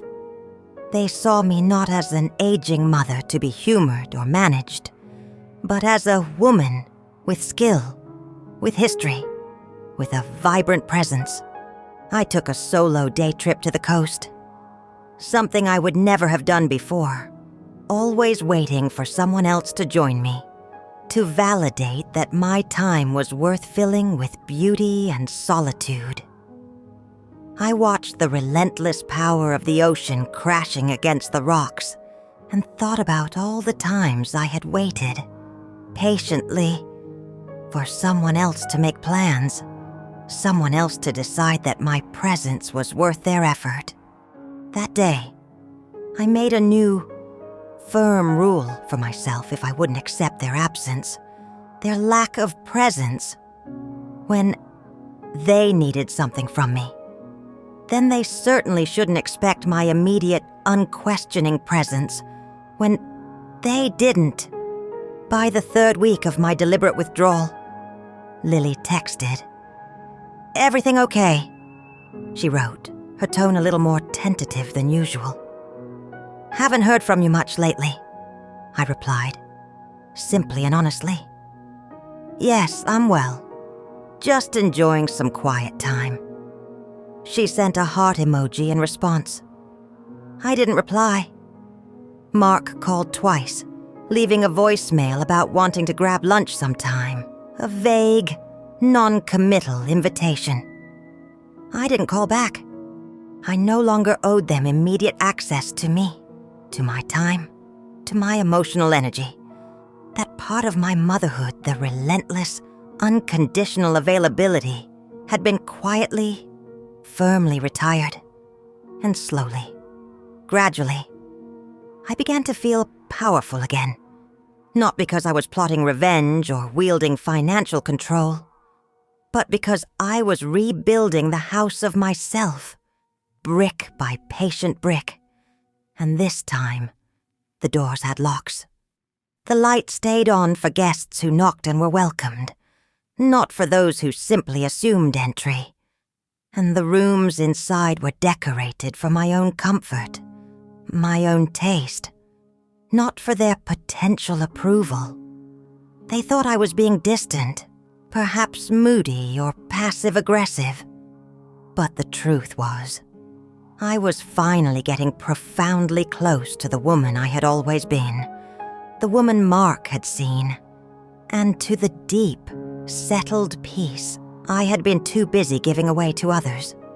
The shift wasn't loud. It didn't arrive with flashing sirens or a torrent of tears or some dramatic, Hollywood-worthy confrontation. It came in silence, in my stillness, in the simple, powerful act of not chasing anymore. At first, they didn't notice. Mark and Lily had become utterly accustomed to my steady presence. My predictable rhythms, the guaranteed Sunday dinners, the automatic birthday reminders, the regular check-in texts, the unexpected packages sent just because I was thinking of you. They had grown so reliant on my emotional labor, on the invisible work I did to keep the family connected and functioning, that its absence felt, at most, like a minor glitch in the system, a temporary disruption, rather than a fundamental change, a warning sign. But silence, when sustained, when held with quiet intention, eventually becomes noticeable. It was a Thursday morning when the first real crack began to show in their comfortable assumptions. Mark left me a voicemail. "Hey, Mom." His voice was casual, businesslike. "I'm filling out some paperwork for a funding round for the app, and the bank needs verification for that trust account you mentioned last year, the one you said would be there to back future projects. Can you just shoot over the documentation today? They're asking for official statements and your signature for confirmation." I listened to the voicemail while sipping my tea in the sunroom, the morning light warm on my face. My heart didn't race. My palms didn't sweat. I didn't feel nervous or anxious or guilty. I simply hit delete. There was no trust fund anymore. Not for him. Not in the way he expected. That evening, he texted again, a little more insistent. "Just need that trust info by tonight. Mom, this is holding things up." I didn't respond. By the next morning, my attorney had already quietly notified Mark's bank that the trust had been legally dissolved, per my explicit instructions. The message was clear, final, delivered through the proper channels, devoid of emotion. I never heard the immediate fallout firsthand, but I imagined his face when the bank informed him, confused at first, then likely angry, maybe even stunned. He had never, for a moment, considered that I might remove the safety net he had always, comfortably, expected to catch him. And it wasn't done out of cruelty. It was done out of clarity. I was no longer in the business of bankrolling people who didn't see me as a person, who only saw me as a source of financial support. The next ripple came from Lily. She called one evening, a relatively rare occurrence these days, and I let it go to voicemail. Her voice was carefully casual, almost too light. "Hey, Mom. Just wondering if you're planning on coming to Thanksgiving this year. Haven't heard from you much. Mark and I are thinking of doing something low-key at his place. Just let me know." That voicemail sat in my inbox for 2 days before I responded with a single, simple text message. "Thanks for the invite. I'll be in Paris." The destination was a small, deliberate lie. I had actually booked a ticket to Montreal, a city I had always wanted to visit, but the message itself was not. I wasn't asking to be included anymore. I wasn't waiting for an invitation to feel like I belonged.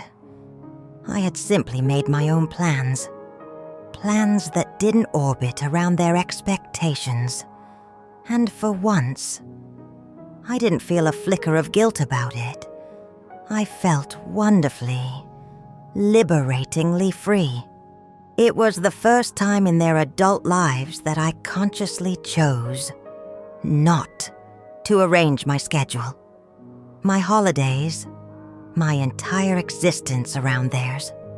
What followed were scattered, hesitant attempts at connection. Small gestures meant to bridge the widening gap, a text from Lily asking, generally, how I was doing.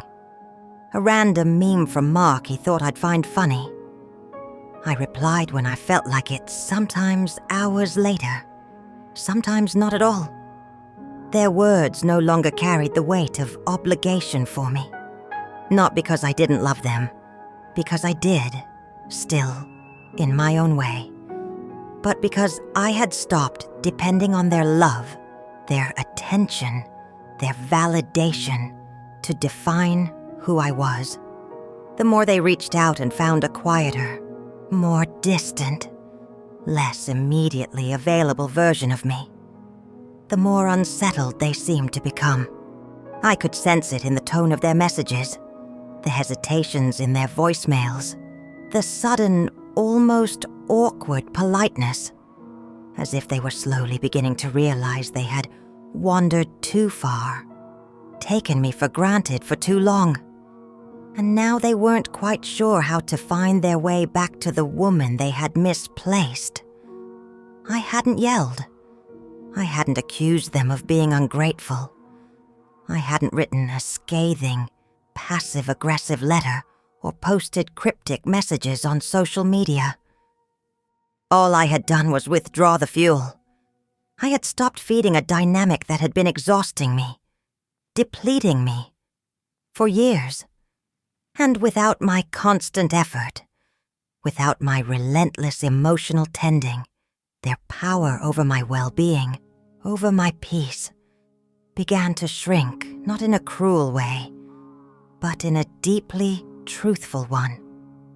The truth was, they had gotten lazy with my love, complacent in its endless supply, and now they were quietly learning that love real, grown up, mutual love doesn't survive on assumption alone, looking in the mirror these days. I began to see someone else again, not the woman constantly waiting by the phone, not the one tirelessly cooking meals for people who didn't look up from their screens, not the one watering relationships that never seemed to bloom, no matter how much I nourished them. I saw a woman who no longer mistook sacrifice for strength, who understood that true strength lay not in carrying burdens in silence, but in knowing when to release what no longer served you. I saw a woman who could sit comfortably in her own company and not feel like something was missing, who was reclaiming her own name, her own identity, not mom, not provider, not the one who holds it all together, just Celeste. And she had finally come home to herself. It happened on a Tuesday. Not a holiday, not a birthday, not an anniversary. Just an ordinary, quiet Tuesday afternoon in late spring when the doorbell rang. I was out on the back porch, potting new herbs, basil, mint, thyme, the rich scent of earth clinging to my hands, dirt under my fingernails. I wasn't expecting anyone. When I peered through the living room window, I saw them, Lily and Mark, standing side by side on my front step, looking awkwardly uncomfortable, shifting their weight back and forth like children waiting to be invited inside. For a moment, a thought flickered I could simply not open the door. Not out of spite, not out of a desire for revenge, but simply to see how long they would stand there, faced with a version of me that no longer rushed, unquestioning, to meet their every need, their every arrival. But I took a deep breath, wiped my hands on a towel, and walked to the door, a quiet certainty guiding my steps. I opened it. "Hi," Lily said, offering a small, tentative wave, her voice soft. "Do you have a minute? I didn't invite them in." I simply stepped outside, letting the door click shut gently behind me, creating a physical boundary. "Is everything all right?" I asked, my voice calm and neutral, betraying none of the complex history unfolding between us. They exchanged a look, a silent communication passing between them, before Mark spoke, his voice slightly formal, uncharacteristically hesitant. We wanted to talk in person." I nodded and walked over to the wrought iron chairs on the porch, seating myself. They followed, sitting opposite me, looking around the familiar space with an air of unfamiliarity, as if they didn't quite recognize it, or me. Truth was, they hadn't actually visited the house in nearly 2 months, not since I had quietly, firmly stepped away from my former role. There was a prolonged pause, the silence stretching between us, heavy with unspoken words and years of unaddressed dynamics, before Lily finally began, her voice hesitant. "We've been trying to reach you," she said, looking down at her hands. "You haven't really been answering our calls or texts much." I nodded. "I've been busy." "With Paris?" she asked, a hint of sarcasm creeping into her tone, though it softened immediately when I didn't react with defensiveness or explanation. I smiled faintly, a genuine smile this time, not a frozen one. "Among other things," Mark cleared his throat, shifting in his chair. "Listen," he said, getting straight to the point. "I just found out the trust fund is gone. The bank called me. Said there's no record of it. Nothing there." "What? What happened with that?" It was the first real crack in their carefully constructed facade of casual indifference. The first moment their presumed safety net had evaporated. I looked at him calmly, directly. "I cancelled it." He blinked, processing the words. "You what? Why?" Lily leaned forward, her earlier casualness vanishing. "Mom, we didn't even know. You didn't say anything. You didn't tell us?" "I didn't need to," I said, my voice still even, still calm. It wasn't a punishment. It was simply a choice. My choice. They sat in stunned silence, looking at me as if I were a stranger, as if they were trying to compute something that simply didn't fit the image of the woman they had always known, the ever-forgiving, endlessly giving, always present mother. "But you created that fund," Mark said, his voice rising just slightly, betraying his disbelief and frustration. "You always said it was for our future, something to make sure we were secure." "I did," I agreed, without anger, without accusation. "I also created it before I realized I wasn't included in yours. Before I realized the only version of me you consistently acknowledged, the only one you seemed to value, was the one that made your lives easier, more convenient." Lily looked visibly hurt, her eyes clouding over. "That's not fair.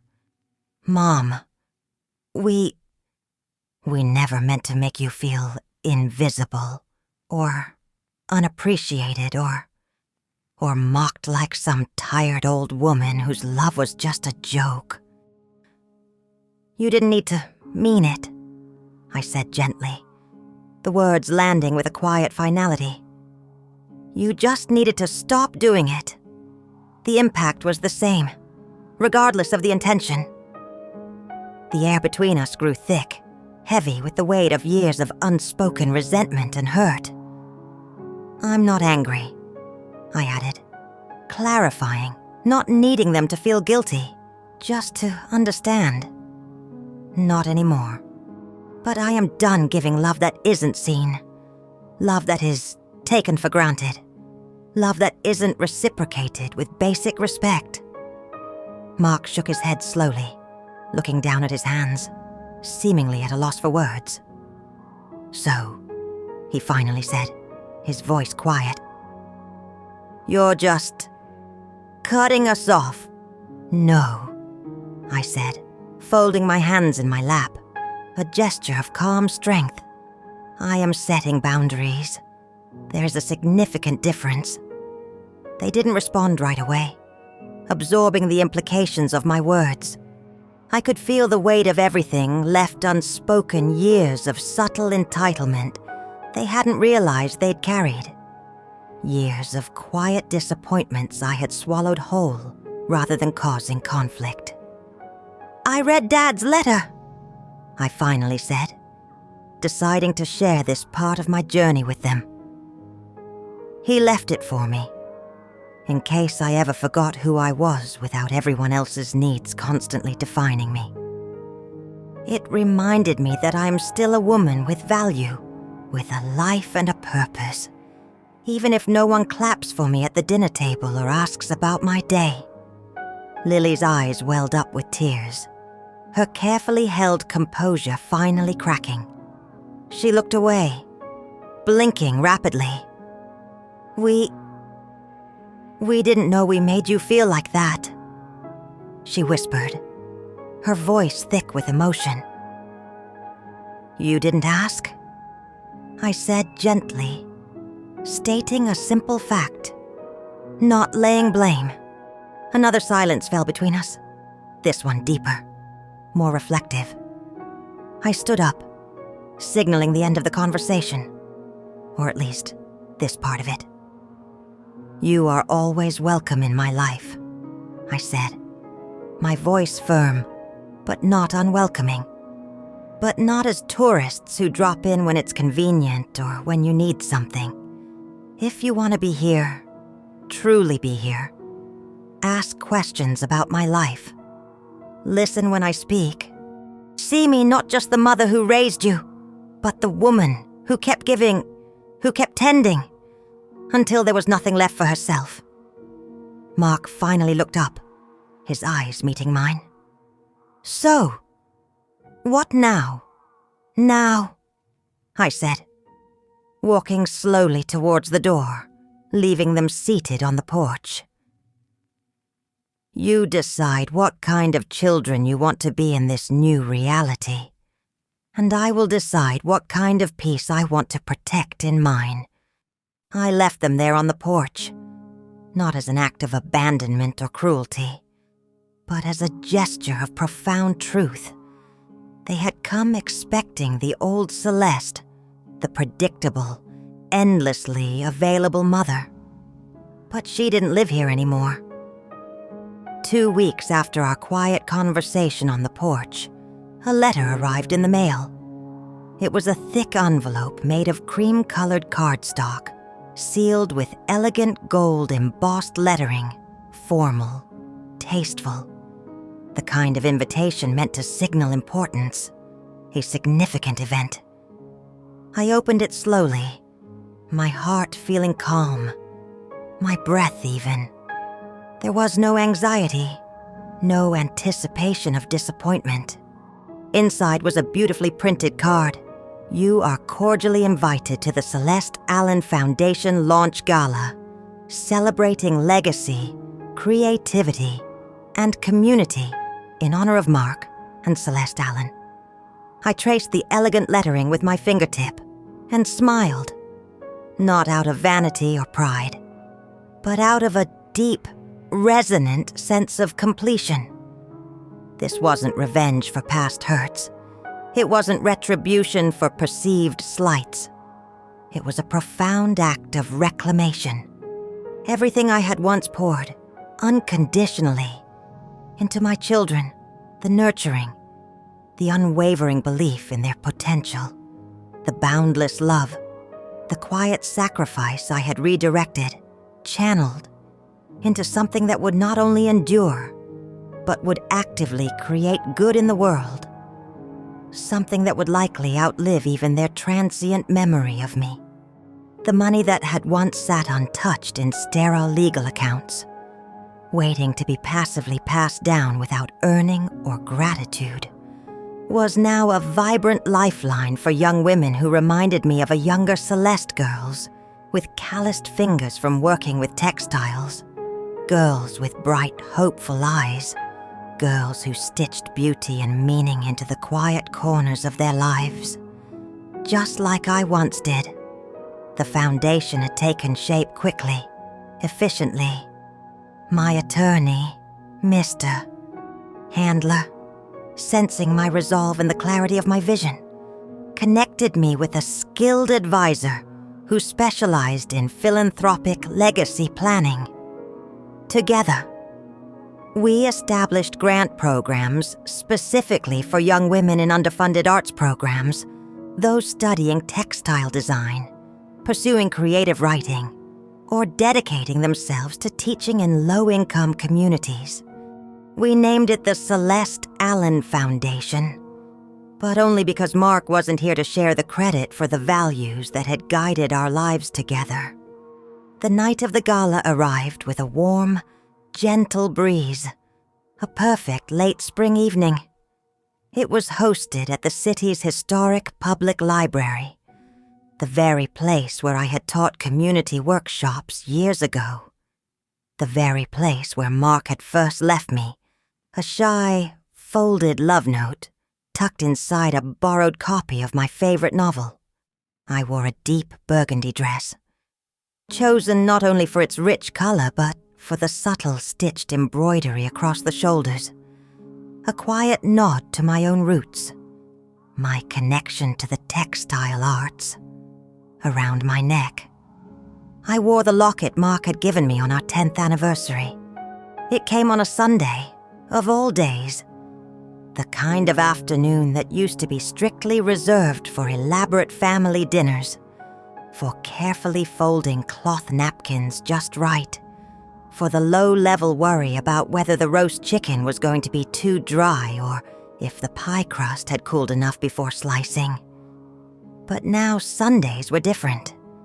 I had spent the morning at the local community center, mentoring a group of bright, enthusiastic high school girls on textile art techniques.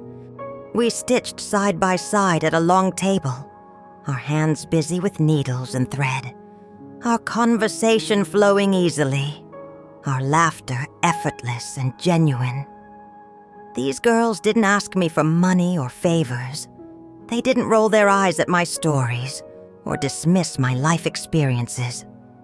They asked questions about techniques, about my artistic journey, about the meaning behind different stitches.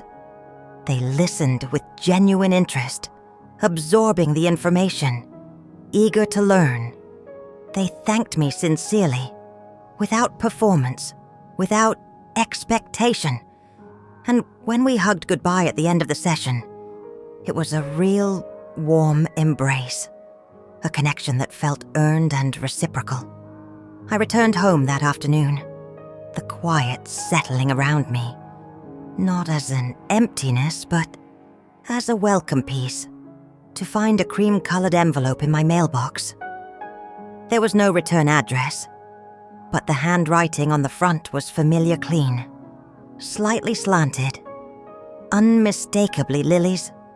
I stood at the kitchen counter, still carrying the faint scent of fresh herbs from the garden, and opened it carefully, as if the paper itself might bruise under too much pressure. Inside was a single-page letter, folded simply.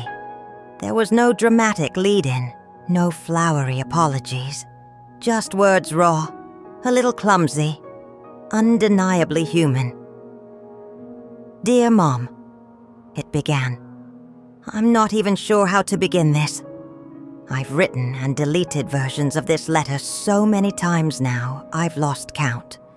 Every draft either sounded like a pathetic excuse for our behavior or just made me feel more ashamed of who I've been. So, I'm writing now without polishing it, without trying to make the sentences perfect, just trying to get to the truth. My truth, anyway. You were right. Not just about the trust fund, or the Sunday dinners, or even the way we reacted to the sweaters. You were right about how incredibly blind we were to everything you gave us, everything you sacrificed, and everything you are outside of simply being our mother. I've been replaying that day on your porch over and over in my head, your words, your stillness, the way you didn't yell or guilt us. You just told the truth, and it landed harder, deeper, than any fight or argument ever could have. I think that's what's been haunting me the most. The crushing realization that we weren't just inattentive. We were genuinely unkind. Not in big, dramatic ways, not in explosive arguments, but in all these small, cumulative ways that added up over years. And I can't stop asking myself how long you were hurting, how long you were feeling unseen, before you finally stopped trying to make us see it. Mom, I am so incredibly sorry. I don't expect forgiveness. And I'm not writing this to ask for money, or for you to go back to how things were, or for reassurance that everything's okay. I just want you to know that I'm finally, truly, starting to understand. Mark is struggling with this too, in his own way. He may never say it out loud, you know how he is with emotions, but I've never seen him look as shaken, as lost, as he did at that foundation gala. You stood up there like someone we didn't recognize at all. Someone vibrant and powerful and completely independent. And for the first time in our lives, I think we realized that we weren't the center of your world anymore. And maybe, just maybe, we never should have been. Not entirely. You deserved more than that. You still do. I don't know how to rebuild something I didn't even realize was fundamentally broken until it fractured completely. But I want to try. If you ever feel like having coffee, or going for a walk, or just sitting quietly somewhere, I'd like to come, not as your daughter who needs something, but as a woman who is finally, slowly, starting to see the incredible woman who raised her, love Lily. I stood at the kitchen counter for a long, quiet time, the letter trembling slightly in my hand. There were no tears, no sudden surge of overwhelming joy, just a quiet, profound understanding that settled deep within me. Growth. I had learned through painful experience. Doesn't always come in sweeping gestures or dramatic pronouncements. It often comes in moments like this. One person reaching out, vulnerable, with no guarantee of being pulled in, of being accepted. I made myself a cup of chamomile tea and sat on the porch. The letter folded gently beside me on the small table. The air smelled like rosemary from the garden, mingled with the faint scent of rain that had fallen earlier. Somewhere down the street, wind chimes danced softly in the breeze. I didn't rush to respond. I didn't feel the old, familiar pull, the desperate need to immediately comfort, to fix, to step back into the role of the ever-nurturing mother. But I didn't feel cold or indifferent either. I simply felt steady, anchored in my own space. That evening, as the sun began to dip below the horizon, I took out my phone and slowly, thoughtfully, typed a message.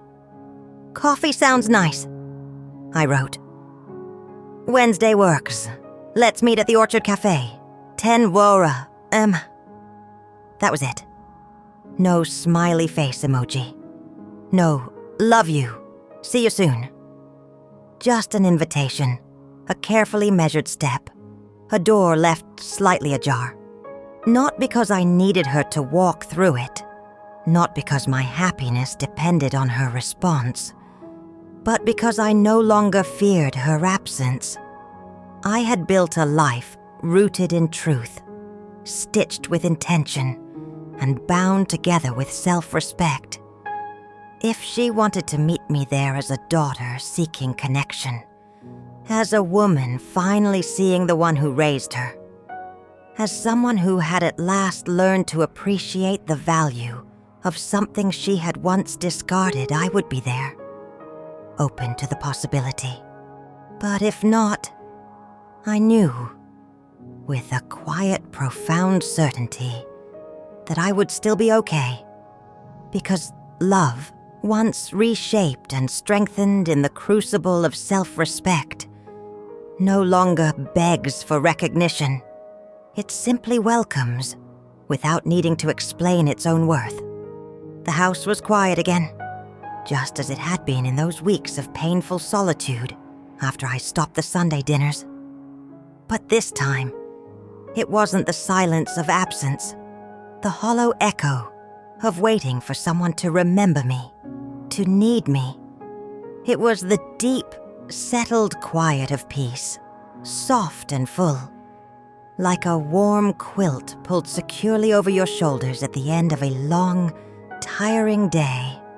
A year had passed since the birthday I would never forget, since the sound of laughter that had fractured something sacred within me, since I had stood there, smiling, while quietly letting go of the legacy I once mistakenly believed was the truest expression of my love.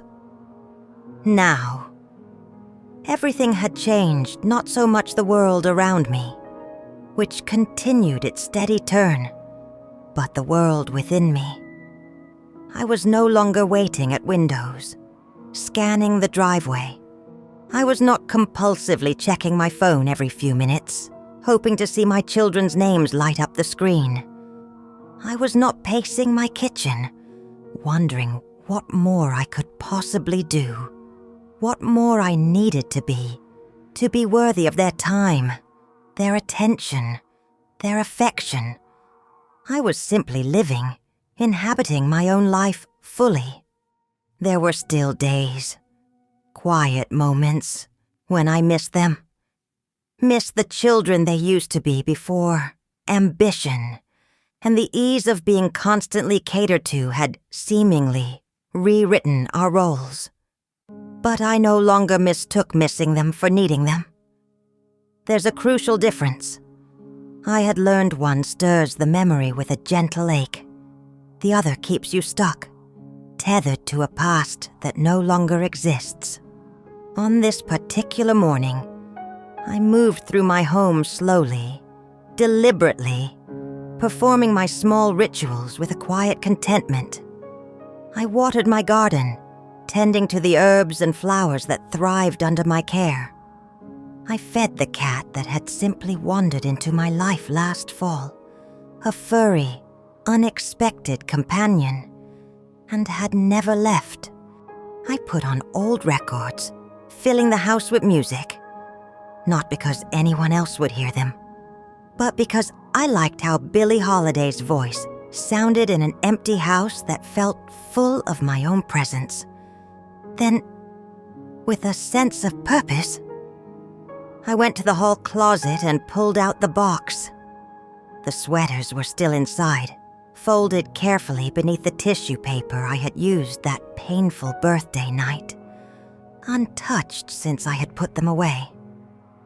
They no longer carried the sharp sting of pain, of rejection, only the quiet truth of what had been. They weren't symbols of being discarded anymore. They were artifacts of love that had once been offered freely and dismissed, yes, but also love that now lived elsewhere.